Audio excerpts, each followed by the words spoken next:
Hello दोस्तों। तो आज हम लाए हैं आपके लिए एक नई स्टोरी, स्वामी विवेकानंद की प्रेरक कहानी। तो चलिए शुरू करते हैं। तो बात उस समय की है जब स्वामी विवेकानंद अपने लोकप्रिय शिकागो धर्म सम्मेलन के भाषण के बाद भारत वापस आ गए थे। अब उनकी चर्चा विश्व के हर देश में हो रही थी। सब लोग उन्हें जानने लगे थे। स्वामी जी भारत वापस आकर अपने स्वभाव अनुरूप भ्रमण कर रहे थे। इस समय वह हिमालय और इसके आसपास के क्षेत्रों में थे।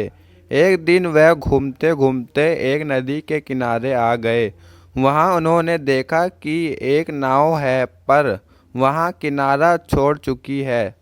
तब वे नाव के पास आने के इंतजार में वहीं किनारे पर बैठ गए। एक साधु वहां से गुजर रहा था। साधु ने स्वामी जी को कहा। वह अकेला बैठा देखा तो वह स्वामी जी के पास गया और उनसे पूछा, तुम यहाँ क्यों बैठे हुए हो? स्वामी जी ने जवाब दिया, यहाँ मैंने नाव का इंतजार कर रहा हूँ। साधु ने फिर पूछा, तुम्हारा नाम क्या है? स्वामी जी ने कहा, मैं विवेकानंद हूँ। साधु ने स्वामी जी का मजाक उड़ाते हुए उनसे कहा, अच्छा तो तुम वह विख्यात विवेकानंद हो जिसको लगता है कि विदेश में जाकर भाषण दे देने से तुम बहुत बड़े महात्मा साधु बन सकते हो। स्वामी जी ने साधु को कोई जवाब नहीं दिया। फिर साधु ने बहुत ही घमंड के साथ नदी के पानी के ऊपर चलकर अपनी शक्ति का प्रदर्शन किया। कुछ दूर तक चलने के बाद साधु ने स्वामी जी का कहा, क्या तुम मेरी तरह पानी पर पैदल कर इस नदी को पार कर सकते हो?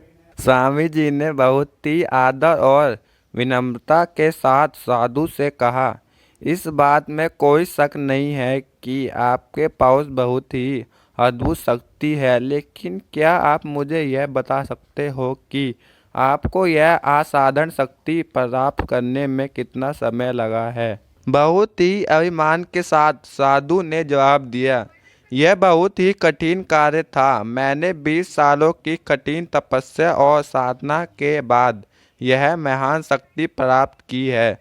साधु का यह बताने का अंदाज बहुत ही अहंकार भरा था। यह देखकर स्वामी जी बहुत ही शांत स्वर में बोले, अपने अपनी जिंदगी के 20 साल ऐसे विद्या को सीखने में बर्बाद कर दिए जो काम एक नाव 5 मिनट में कर सकती है। आप ये 20 साल निर्धन बेसहारा गरीबों की सेवा में लगा सकते थे। यह अपने ज्ञान और शक्ति का प्रयोग देश और देशवासियों की प्रगति में कर लगा सकते थे, परंतु आपने अपने 20 साल सिर्फ 5 मिनट बचाने के लिए व्यस्त कर दिए। ये कोई बुद्धिमानी नहीं है। साधु सिर झुकाए खड़े रह गए और स्वामी जी नाव में बैठकर नदी के दूसरे किनारे चले गए।